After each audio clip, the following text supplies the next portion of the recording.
नमस्कार दोस्तों, मैं प्रद्युम्न कुमार यूट्यूब चैनल में आपका स्वागत करता हूं।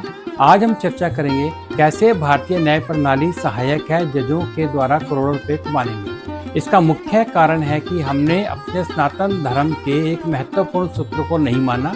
जैसे लोकतंत्र में निर्णय किसी व्यक्ति या संस्था द्वारा स्वतंत्र रूप से नहीं दिया जाना चाहिए, जबकि हमने न्यायालय को यही अधिकार भारतीय संविधान के अनुच्छेद 142 के अंतर्गत उच्च न्यायालय को दिया हुआ है। इस अनुच्छेद के अंतर्गत उच्च न्यायालय अपने विवेक के अनुसार बिना किसी मंत्रणा के कोई भी और कुछ भी निर्णय दे सकता है। मतलब कुछ भी निर्णय जो कहीं पर लिखे नहीं है और ना ही कहीं दिए गए हैं। इसका मतलब हुआ 2-4 जजों का विवेक बाकी सभी 143 करोड़ लोगों के विवेक पे भारी है। हमने अपने सनातन धर्म का सूत्र नहीं माना, तभी भारतीय न्याय प्रणाली की खस्ता हालत हम वर्तमान में देख रहे हैं। ये तो एक तार्किक पक्ष था। अब इसका उदाहरण जो मिलता है वो है डॉक्टर कफील खान। नाम तो सुना ही होगा, सुनते ही सभी के जहन में एक मसीहा की छवि उभर आती है। एक ऐसा डॉक्टर जिसने गोरखपुर के बीआरडी मेडिकल कॉलेज में बच्चों की जान बचाने के लिए सरकारी सिस्टम से लड़ाई लड़ी थी। मीडिया ने तो उसे हीरो ही बना दिया, अवार्ड वाले इकोसिस्टम ने उसे विक्टिम बना दिया और वामपंथी गैंग ने उसे भगवान बना दिया था। लेकिन अब जरा सच्चाई पर चर्चा करते हैं। बात करते हैं गोरखपुर अगस्त 2017 की, जब मासूम बच्चों की लाशों से भरा गया था अस्पताल बीआरडी मेडिकल कॉलेज गोरखपुर, जहां जापानी इंसेफेलाइटिस बुखार से ग्रस्त मासूम बच्चे जिंदगी और मौत के बीच झूल रहे थे। अस्पताल में अफरा तफरी थी और तभी 10 अगस्त 2017 से लेकर 12 अगस्त 2017 तक महज 48 घंटों में 60 से ज्यादा बच्चों की मौत हो गई थी। जानते हैं इसकी वजह क्या थी? सरकारी रिकॉर्ड और जांच रिपोर्ट कहती है ऑक्सीजन की सप्लाई ठप हो गई थी, ऑक्सीजन सिलेंडर खत्म हो गए थे और सप्लायर कंपनी पुष्पा सेल्स ने कई बार भुगतान की मांग की थी, पर अस्पताल प्रशासन ने भुगतान नहीं किया था। सिलेंडर की डिलीवरी बंद हो गई थी, जिससे 60 बच्चों की जान चली गई थी। अब सवाल उठता है, उस वक्त सीयू इंचार्ज कौन था? जी हाँ, वही डॉक्टर कफील खान। कुछ समझे कि नहीं? चलिए हम समझाते हैं, ध्यान से सुनिए।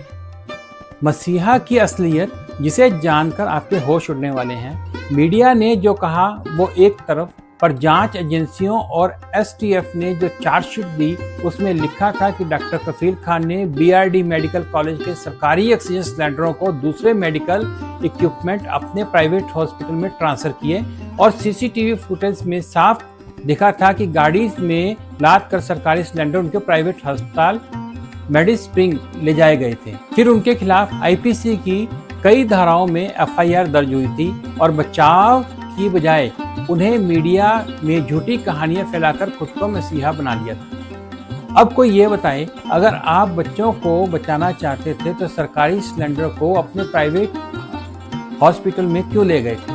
ये इंसानियत थी या सरकारी सिस्टम की लूट? और इससे भी बड़ा है ये चौंकाने वाला खुलासा, जब एसटीएफ ने जांच की तो पाया कि उन्हीं प्राइवेट नर्सिंग होम में बीआरडी कॉलेज के दर्जनों सरकारी सिलेंडर बरामद हुए थे।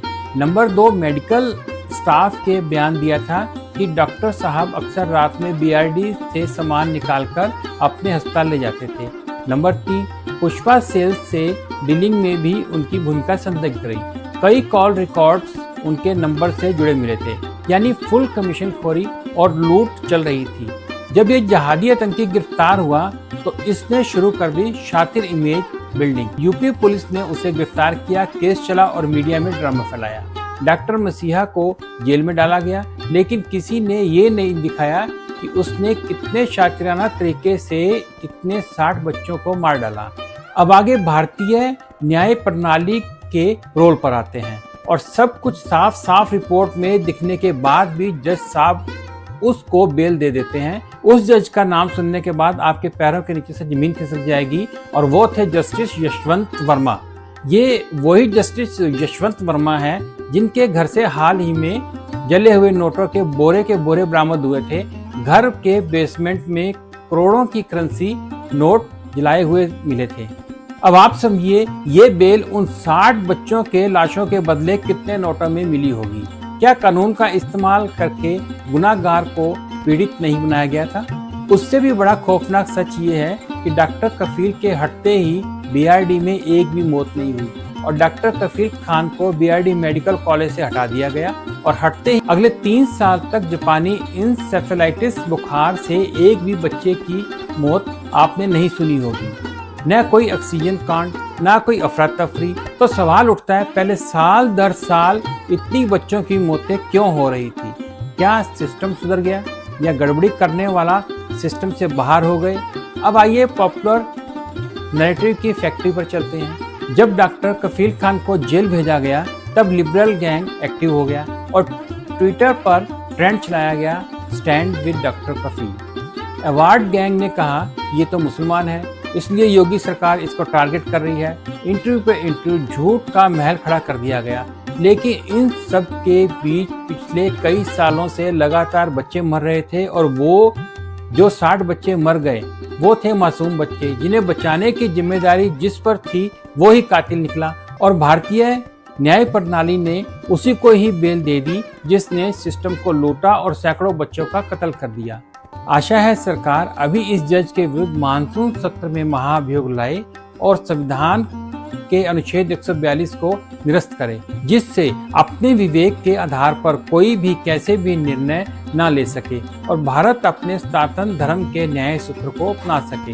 वीडियो अच्छी लगी हो तो लाइक करें, शेयर करें। अगली वीडियो देखने के लिए हमारे चैनल को सब्सक्राइब करें और कमेंट करना बिल्कुल भी न भूलें। धन्यवाद।